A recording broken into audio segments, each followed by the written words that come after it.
After months of intense negotiation between labor unions and the federal government over a new minimum wage, the federal government and labor unions finally agreed on a 70,000 naira as the new minimum wage. Today we are diving into the critical discussion on the newly approved 70,000 naira minimum wage by the federal government. Joining us is Comrade Martins Bolum, the chairman of the Trade Union Congress Delta State Council. Good morning, sir, and thank you so much for joining us. Good morning, Good morning, comrade. It's good to have you. Thank you. We'll be exploring the TUC's reaction, the implementation by state governors, and what this wage increase means for the average Nigerian worker. Once again, welcome and thank you so much for joining us, comrade. Thank you very much. All right. What is the Trade Union Congress official reaction to the federal government's approval of the 70,000 naira minimum wage? It's a welcome development.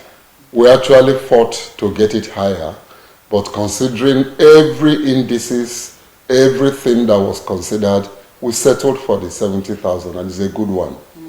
So we welcome the federal government's initiative with the speed with which it was passed in the House. We welcome it. We're happy about that. Well, the problem now is that consequential adjustment is not there, so we're pressuring the federal government too to bring out the consequential adjustment, because we can't implement without the consequential adjustment. What do you mean by consequential adjustment? Okay, good. What the law says is that the least earning worker, level 1, step 1, for example, is at least 70,000. That's minimum. Okay. But then, those who are in level 16, level 17, level 8, 12, level 4, level 5 do not know what it's going to be. And it must be uniform. So it's the duty of Salaries and Wages Commission to come up with a chart. We'll call it consequential adjustment chart. That is what we will now use to discuss with our governors in the states. That is what we will use to discuss with the private sector to know that, so that everybody will earn equally. That's part of the law that was not sent to the House of Assembly, but it will be worked out by the executive, and they are working on it. Okay, so when we're still looking at the minimum wage, when you say the least worker, 70,000, is it just basic salary or allowance included amounts to 70,000? Total package. Total package. That's why it's called minimum wage. The total package for the least paid worker. Okay. So, you know, in public service, we hardly have level 1, step 1. But in the private sector, we may have somebody who is not leveled. So it means that your gardener at home will not be paid anything less than 70,000 naira. Your cook, your driver, your domestic staff, anybody you engage on a monthly salary must earn at least 70,000 naira. but is there not a law that before this is implemented, the organization should have employed at least, I think, about 10 persons or thereabout, or for this new minimum wage? There is nothing like that. You saw the law when it came. It didn't say that. It was as simple as there's a minimum wage for everybody. That is the nitty-gritty of the explanation of the law. The executive order, we expected that when the president was pronouncing, he would have made mention of that. But all those things will not come when the consequential adjustment is made and all that. But for God's sake, why would you employ somebody in this hard economy, even if it's one person, and pay the person less? We go to the same market. I'm not an advocate of those who believe that if you are engaging less than 10 persons, you are free to pay them anything. That's against the spirit of the law. The law says minimum wage for everybody working in Nigeria. So even if it's one person you are employing, you pay the minimum wage. Okay. Does the TUC believe that 70,000 naira is a living wage for civil servants, considering the current economic reality? What was passed into law is not a living wage. It's the minimum wage, national minimum wage, not a living wage. A living wage is a different kettle of tea altogether. But for now, we can make do with the national minimum wage of 70,000. We'll try it out for 3 years. After 3 years, it will be reviewed. That's what the law says. Okay, from 250,000 naira that the TUC and the NLC were negotiating for to 70,000 naira. Do you really see that as something that Nigerian workers are happy with? Well, we should also remember that the 70,000 naira is a 135% increase from the 30,000 we were being paid before. Like I usually tell people, if you go to war and you kill a dog at war, you have tried. If you had opportunity, you would have killed a human being. So we also consider the economy. We consider, as we are considering everything that is put into it. Mind you, the minimum wage is not for public servants only. It's for everybody. And when you say you pay a minimum wage of this amount, you yourself will pay, because everybody engages somebody somewhere. And we're looking at what we can try and see if it can cushion the effects of the hardship.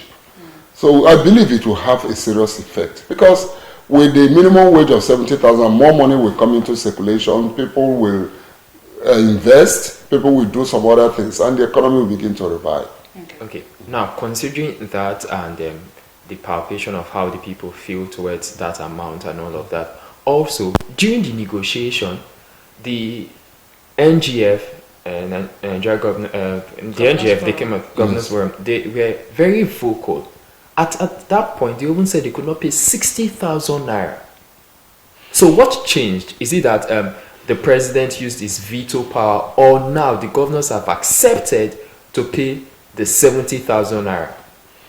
The same governors who we said they cannot pay salary are eager to pay the 70,000. They are eager. Yes. For example, so many state governments have said they want to start now. It's actually the labor that is telling them, hold on, let's get the consequential adjustment. Just yesterday, we met with the committee for Delta State. They had the State Executive Council meeting the day before yesterday, and the governor insisted that a committee be set up immediately, and that the committee must meet with organized labor immediately, that he wants to pay. Which is very good. We acknowledge that, we thanked him for that, because people have been asking, will state government, will governor pay, will Delta State pay? Of course he's willing to pay. So they met with us yesterday. I was invited to the meeting, and we agreed that we wait for the consequential adjustment to come. So labor he now charged labor to put pressure on the Salaries and Wages Commission to bring out the consequential adjustment so that it can commence. Mind you, why they are still eager is that they feel the pulse of the people. They feel the pain. And aside from that, if they delay and they are made to pay arrears, they may not be able to carry it. So they want to start immediately, which means there's no governor who has said that he will not pay. They have all agreed. The income of the states increased because of removal of subsidy. And if it has increased, even when it didn't increase, there are ways of doing it. They will be able to do it. So what you are saying to Deltans unequivocally is that the Delta State governor is willing to pay the 70,000 naira minimum wage.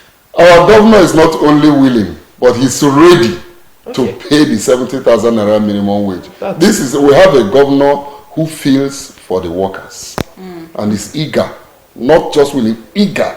In the past, it's labor that will invite government, say, please set up a committee. This time, he set up a committee and instructed that they must meet with us. And we met yesterday. Okay. Now, just like Ogaga said, it is on record that some state governors have expressed concerns that they cannot afford to pay the 70,000 naira minimum wage. What measures does the TUC suggest state governments take to ensure that they meet up with this wage obligation? Well, that statement was made before the passing of the law. Okay. So since the law was passed, I don't think any state government has said they will not be able to pay again. They were consulted even before the president sent it to the House of Assembly for passage. He consulted all stakeholders, including labor, because the governors, and they have all agreed to pay. And mind you, the law provides for punishment for any employer who refuses to implement. And the organized labor is ready to take it to the grassroots. If any state fails to implement, the whole national workforce will move them to that state to enforce it. Do you foresee some states struggling than other states, like there is no state that will struggle. My dear, there is no state that does not have the capacity to pay. Comrade, I don't believe Comrade, you that. sound very certain, but you are aware that even some states were yet to start paying the 30,000 naira minimum wage in full. Political will. It was merely political will. They manipulated it. The political will to pay.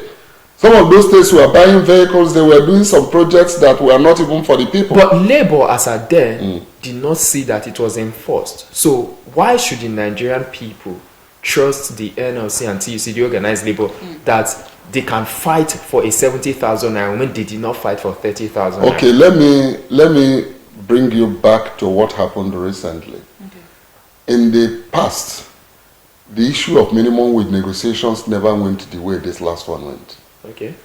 There was a tripartite committee, everybody agreed, and it was so much stressed, and we agreed.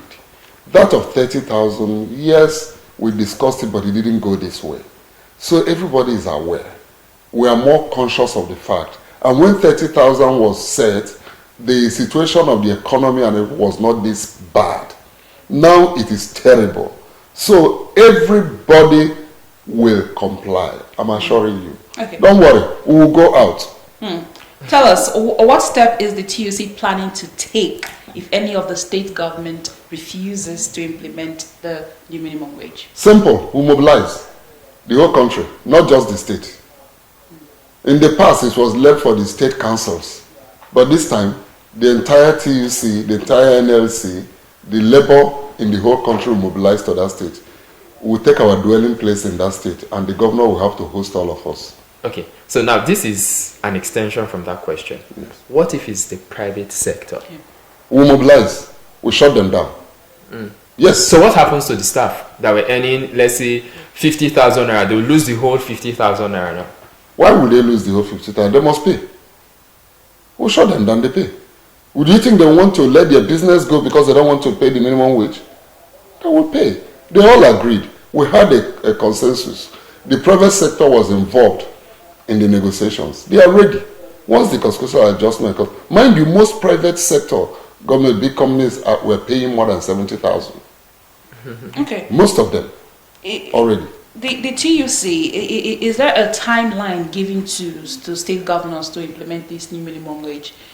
The timeline is as soon as the consequential adjustment comes, they will start implementation. They are eager to implement fast because if they don't, they will not be faced with arrears. And they don't. No state government wants to pay arrears because it's bulky. Mind 135% increment.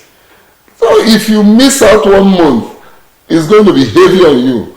So economically or talking about wisdom of management, it is in their own interest that they start implementing immediately. So who pushes for this consequential adjustment? Is it still yes, labor? Ordinarily it's the federal government that is supposed to have rolled it out immediately. Okay. But like I just came back from a national delegates conference of the Association of Senior Civil Servants, because I'm also the chairman of Association of Senior Civil Servants. And there, part of our communique was that we move the Salaries and Wages Commission to immediately bring out the consequential adjustments.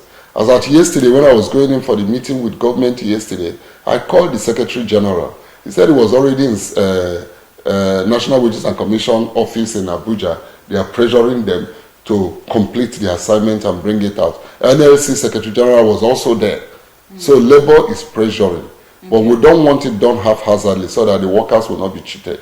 We'll also look at what they have done and agree that is right. Then we roll it out. So we don't have a time frame that we're looking at. Let's say in the next 2 months, hopefully. 2 months is too far. I'm talking a matter of days and weeks. Okay. It will come out by God's grace. Okay. What strategies does the TUC have in place to ensure that civil servants are not unfairly treated during this transition to the new wage?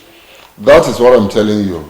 The strategy is that we must work with the national charts so that everybody is paid equally. Okay. There is a chart, there is a way it's worked out. We call it consequential adjustment. Once that chart comes, we stay by that chart. Okay. No more. The negotiation shouldn't be whether we'll be able to pay with the chart. The state government wants to see the chart so that they know what is going to cost them. Employers of labor wants to see the chart so that they know what is going to cost them. But that chart, once it comes out, it becomes a document that must not be tampered with. Okay, so now let me hold brief for the government a little. So we've also had conversations, especially during the minimum wage negotiation process. We've had some state governments and all of that talk about even the work ethics of workers. So what do you have to say to workers since there is a pay rise? What do you have to say to workers that abscond from their duty post and all of that? What do you have to say to them? My dear, the workers are doing well. Okay. They have always tried. You've been on duty. You stay here almost 24 hours. Are you not a worker? I don't have closing time in my office. Even though I'm a labor leader, I'm always in my office. My primary assignment is paramount. Most workers, even when they never had money to pay transport, they find their way to work. Even when they were paying them 30,000 naira minimum wage and it couldn't take them home, they still found their way to work. So I praise the workers. They will put in more. They will do better. They will do better. They have been trying their best. Things have been working. I don't believe that there is a poor work ethics that people don't go to work. No. Anytime I come here, I see people on duty. You're a worker. Go to any ministry, you see them on duty. Go to any office, you see them on duty. Okay. So you can't say the workers are not working. The workers are working. That's why we're asking for a better pay. Okay. Because we're already working. Then with the new minimum wage paid, they will put in a better effort. It will always get better. You can never finish the work in the farm in one day. Okay. But we'll do better. How can the TUC or does the TUC have plans to work with other labor unions like the NLC to present a united front in dealing with state government? Because we've seen cases where the TUC is saying one thing, the NLC is saying another thing. So this time around, is the TUC working with other labor unions to present a united front? What we have in Delta State and mostly is organized labor. In organized labor, you have the TUC, you have the NLC. We speak with one voice. I just told you we were in a meeting yesterday, myself and TUC chairman. We spoke. Actually, at the meeting, he was the one that spoke. We met before the meeting and we agreed on what we were going to say. I said, you present it. After he presented, I just said, I concur, because that is what we agreed. Okay. And that is one front. We go there as organized labor. When we get there, we don't talk of TUC position or NLC position. And that is what happens at the national level and at all levels, because the problem is the same. The solution must be the same. So we have organized labor and not TUC or NLC. All right. Are there legal avenues that the TUC is planning to use if the state governments fail to comply with this new minimum wage? The law provides for that. Sanctions are there. If it gets to that, we'll do that. We have our councils waiting. If we have to sue any state government, we will do that. But I know we won't get to that. They will pay. Don't worry. Okay. All right. You talked about the consequential adjustment. And I'm just getting to know about the consequential adjustment. You just educated me on that, because on different social media platforms, I've seen people posting and sending messages of the new wage, how it will be, and other persons will come out to say this is not how it will be. So is the TUC planning to educate its members on their rights and the details of the new minimum wage after the consequential adjustment has been settled? Does the TUC have plans to educate workers on their rights and the structure of the new minimum wage? Yes, we do. We have already started. We have our platforms. We've already started talking to them. What I'm even doing now is part of the education. Okay. They understand it. Our plan is not only to educate them on the implementation of the new minimum wage, also to educate the management of the new wage. Because when money enters your hand, you begin to do things that you are not supposed to do. So we're already talking to our members that the new minimum wage that is going to come is not a bonus. So you don't go and marry new wives or acquire more girlfriends, or you begin to buy car when you don't need another car, or you begin to throw parties. We have to invest. And one of the ways we have to invest is we have to put ourselves in a position to help drive down the prices of commodity in the market. You have to do bulk purchases, you have to do invest. Some of our members will not get involved in acquiring these foodstuffs and reselling. Those things will drive down the cost of these things. And we can put ourselves into cooperatives. We already have cooperatives. You can increase your stake in the cooperative and let the cooperative do bulk purchases and distribute to members. By so doing, the price of things in the market will come down because there will be competition. There will be more money and there will be more items to purchase. So we should look at how we use it to feed ourselves and feed our family. Mind you, school fees will also increase. It has already increased because cost of living is high. So we have to pay school fees. So this minimum wage is meant to help us solve these principal problems, economic issues, not marrying or drinking, throwing parties, no. So those are part of the education. So it's not just enough to tell them that implementation, educate them. We also educate them, tell them on how to manage the wage so that it will be better for everybody at the end of the day. One of the fears of the people in relation to the increment of the minimum wage is also the increment of the cost of goods and services out there. What does organized labor have any strategy in place to help mitigate this, to help put this in check? Because now the news is out there that a new minimum wage has been approved. So the landlord, the transporter, the person giving out a service is saying, okay, there's more money in circulation now, so I have to increase my income. Because I have to pay my workers too. Increasing my charge. Okay. Interestingly, simple economics. When there is increase in supply, the price drops. I've just told you, with the inflow of more money, more persons will participate. And when they participate, there will be increase in supplies and prices might come down. It does not necessarily mean that because there is more money in circulation, people are not able to afford it. Few persons are the ones doing this business now, so they take up the prices. Okay. And aside from that, government is not only looking at just paying minimum wage. At the meeting yesterday, government made it clear that they're also looking at security issues, how to ginger the economy to make things so that the minimum wage that will be received will be meaningful. You can use it. They are looking at how to reduce cost of living. Because if you pocket the minimum wage in your pocket and you are not able to go home with it, it's meaningless. Okay. So with the attention that is being given to security, especially in Delta State, the attention that is being given to commodities and all these things that will reduce the cost of living, the minimum wage will be more meaningful and valuable in the hands of the workers. Okay. And mind you, the minimum wage for the worker means more money to the dependents. All right. Is this TUC okay with the review, the 3-year review of the minimum wage? Or does the TUC think there's any lasting solution to the recurring issue of minimum wage? No, it's not a recurring. It used to be 5 years in the past. 3 years is fine. We try something out for 3 years and we'll see whether we review. And mind you, review does not necessarily mean upward. If the economy recovers, the review can be downward. So we pray that Nigeria gets to that level. No, we pray that Nigeria gets to that level. Yes. If we get to that level, why not? If Naira recovers, why not? Yes. We review downwards. Okay. All right. Finally, what message do you have for civil servants and the public concerning the new minimum wage and negotiations with the My state message government? is simple. Please be guided. The minimum wage is coming. Don't make useless expenditures. It is not a bonus. It's your earning. Try to apply it. Do 1 or 2 things that can bring you more for money.